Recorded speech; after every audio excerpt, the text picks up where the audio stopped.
जादुई कुआं की कहानी। एक समय की बात है, एक दूर दराज के गांव में एक जादुई कुआं था जिसके बारे में बहुत सी कहानियां फैली हुई थीं।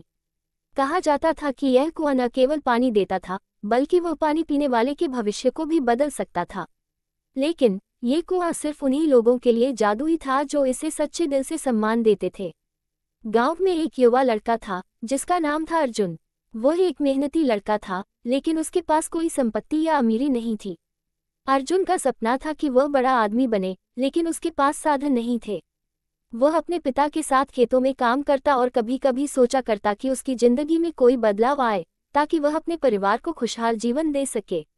एक दिन अर्जुन ने सुना कि जादुई कुआं किसी की भी बड़ी इच्छा पूरी कर सकता है। अर्जुन ने सोचा, अगर यह सच है तो मुझे इसे जरूर आजमाना चाहिए। वह कुआं तक गया और वहां खड़ा होकर पानी पीते हुए उसने दिल से प्रार्थना की, हे कुआं, मैं एक अच्छा आदमी बनना चाहता हूँ, ताकि मैं अपने माता पिता का नाम रोशन कर सकूं और गरीबी से बाहर निकल सकूं। कृपया मेरी मदद करें। अर्जुन की आवाज हवा में खो गई और कुआं के अंदर हलचल हुई।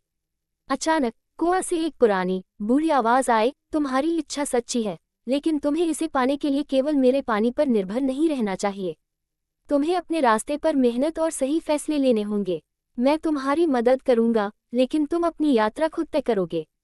अर्जुन को समझ में आ गया कि यह कोई साधारण जादू नहीं था, बल्कि उसे अपनी मेहनत और संघर्ष से ही अपने सपने को साकार करना था।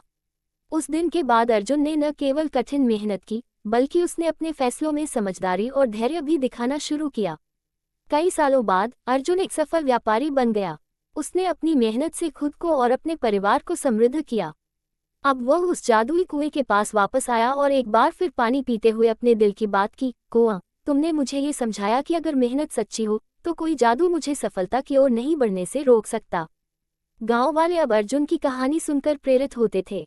वे जानते थे कि कुआं सचमुच जादुई था, लेकिन ये केवल उन्हीं के लिए प्रभावी था जो सच्चे दिल से अपनी मेहनत करते थे।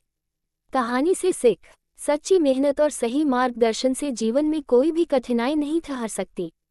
जादू कोई बाहरी शक्ति नहीं होती, बल्कि यह हमारी इच्छा शक्ति और लगन में छिपा होता है।